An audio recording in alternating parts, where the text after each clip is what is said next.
Lubos naman ang pasasalamat ni Marites Lorente sa pagtutok ng pamahalaan sa kaso ng kapatid niyang si Mary Jane Veloso na nakatakda ng iuwi ng Pilipinas. Yan ang ulat ni Alan Francisco. Nakabalik na kahapon sa bansa ang kapatid ni Mary Jane Veloso na si Marites Lorente matapos ang higit isang taong painilbihan nito sa Dammam, Saudi Arabia. Sa pagkabay ng Labor Attaché ng Pilipinas sa Dammam, nakauwi si Marites sa kanyang bayan sa Nueva Ecija. Binigyan ng scholarship sa TESDA at 50,000 pisong tulong pinansyal.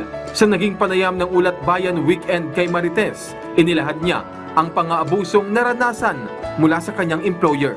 2 beses po kasi na nangyari na noong unang beses po na sinabi sa akin nung amo ko, pinapakitaan niya po kasi ako ng mga malalaswang litrato, malalaswang video, na sabi ko sa kanya, ayoko nun. Tapos, nung minsan, habang naghuhugas ako ng plato, inakap po niya akong patalikod, sabay hawak po sa maselang bahagi ng katawan ko. So, sinumbong ko po yun sa amo kong babae. Kaya lang po, yung pagkakasumbong ko po dun sa amo kong babae, sa halip na mas parang nakatulong po sa akin, parang mas nakasama pa kasi simula po noon, naging na po yung amo kong babae sa akin, nagbibintangan na niya ako ng kung ano-ano, hindi po siya naniniwala. Ang detaling ito ay una niyang nasabi kay DMW Secretary Hans Leo Kakdak nang sila'y magkausap nang bumisita ang kalihim sa kanilang tahanan sa Nueva Ecija. Nung nag-video call po ako sa asawa ko po, nandito po si Secretary Kakdak po sa bahay namin.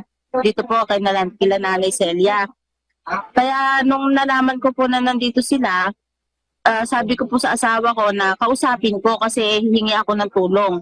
Samantala, taos-puso namang nagpapasalamat si Marites sa mabilis na tugon ng pamahalaan sa kaso rin ng kanyang kapatid na si Mary Jane. Ako po mas masaya rin po na sa wakas po, pagkalipas ng halos mahigit 1 dekada, makakasama na po namin ulit si Mary Jane.